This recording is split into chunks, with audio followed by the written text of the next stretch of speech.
uniformly from 120 to 80 volt as one moved from x equal to -1 centimeter to x equal to 1 centimeter along x-axis. Uniformly electric field घट रहा है. Electric field at the origin -1 से 1 जाने का समय origin पे electric field का value निकालना है और यूनिफॉर्मली डिक्रीज कर रहा है.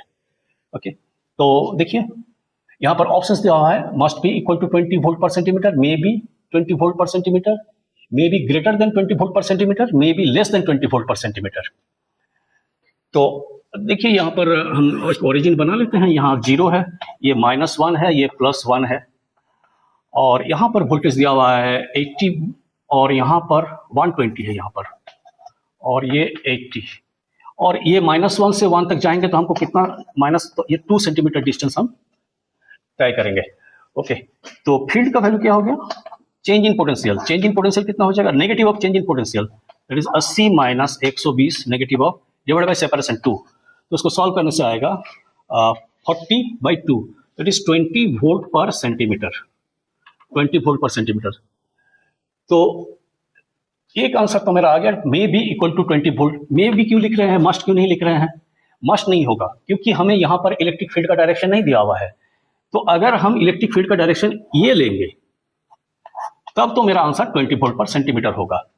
इसीलिए मस्ट नहीं होगा, मे बी होगा.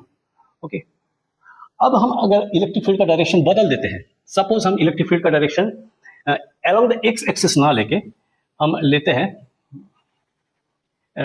ऑरिजिन से 60 डिग्री एंगल बना के.